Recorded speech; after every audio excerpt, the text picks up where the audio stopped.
নমস্কার বন্ধুরা, কেমন আছো তোমরা? সবাই নিশ্চয়ই ভালো আছো। আর আজকে চলে এলাম কোচবিহারের বাসিন্দা হয়ে কোচবিহার রাসমেলাতে। তো চলো বন্ধুরা, আমাদের সঙ্গে তোমরাও একটু ঘুরে নাও কোচবিহার রাসমেলাটা।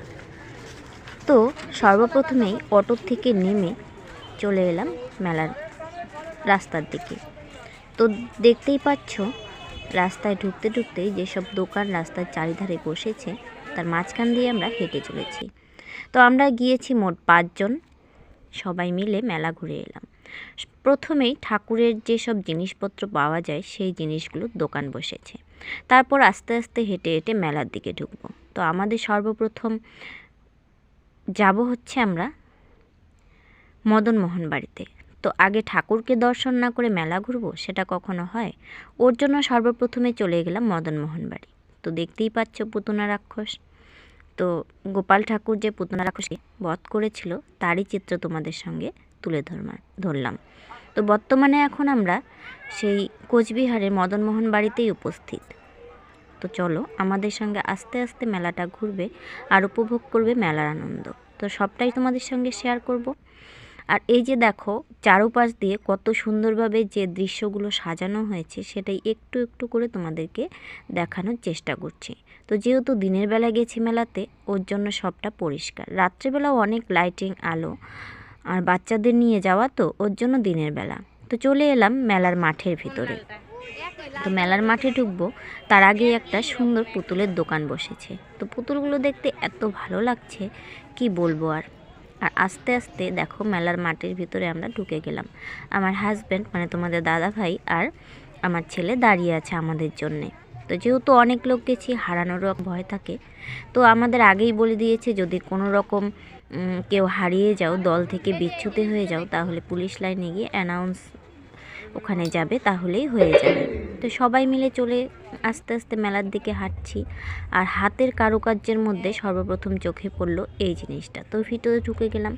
তো দেখো বন্ধুরা, এগুলো সব হাতের বানানো মালা, চুড়ি, এই সব জিনিসপত্র। বিভিন্ন রকমের ঠাকুর, রাজবাড়ি, আর যে ইয়েটা আমরা ঘুরাই, মানে মদনমোহন বাড়ির মূল আকর্ষণ যেটা বিভিন্ন রকমের ঠাকুর দিয়ে 33 কোটি দেবতা দিয়ে বানানো, সেটা আমরা ঘোরাচ্ছি। এটা হচ্ছে কোচবিহারের রাজবাড়ির যে সুন্দর একটা চিত্র এঁকেছে, মানে বানিয়েছে হাতে কাঠের, এত ভালো লাগছে দেখতে। আর এই জিনিসগুলো যা দেখতে পাচ্ছ তোমরা, সবগুলো কিন্তু এগুলো কাঠের তৈরি। তো দেখো, কারুকার্যের মধ্যে ভীষণ রকমের একটা আলাদা রকম সৌন্দর্য।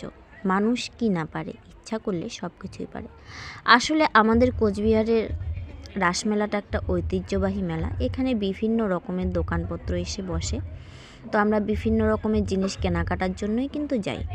তো দেখো, এই যে 33 কোটি দেবতা দিয়ে যে এটা আমাদের ঘোরানো হয়, এটাতে এত সুন্দর ঠাকুরের ছবি লাগিয়েছে আর এত সুন্দরভাবে বানিয়েছে, কি বলবো। তারপরে আস্তে আস্তে হেঁটে চলছি দোকানের দিকে। তো এটা হচ্ছে লেদারের ব্যাগের দোকান। তো এগুলোও দেখে ভীষণ ভালো লাগলো। আসলে মেলার মধ্যে এত রকমের সামগ্রীর দোকান, এত বিভিন্ন রকমের দোকান এসেছে। এগুলো হচ্ছে কার্পেট। তোমরা যদি আসতে চাও তো রাসমেলায় এসে বিভিন্ন রকমের জিনিস কেনাকাটা করতে পারো। আর বিগ বাজারে ঢুকে পড়লাম, এখানে তো আরও বিশাল বিশাল আকর্ষণ। কি চাই তোমার? এই যে দেখতে পাচ্ছ, সবার প্রথমেই চোখে পড়লো আমাদের চাবি রিংয়ের যেই দোকানটি। এত রকমের চাবি রিং রয়েছে, মানে দেখে মন ভরে গেল।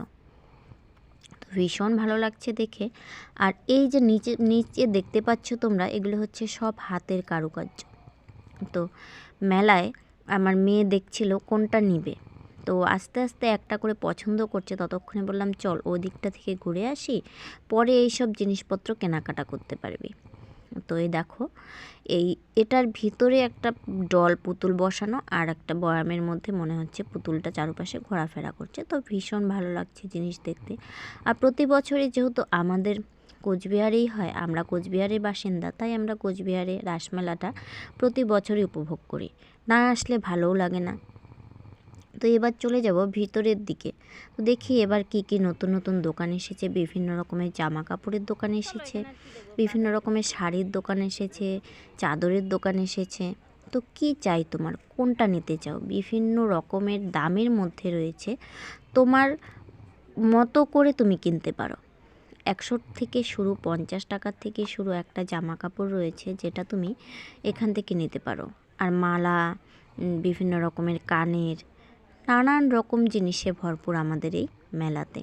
তো তোমরা জানোই 15 দিন ধরে যে মেলাটা চলে, সে মেলাটা কিন্তু হচ্ছে প্রায় শেষ হয়ে যাবে, আর 2-3 দিন বাকি আছে। এর মধ্যেই আমরা এসে ঘুরে গেলাম।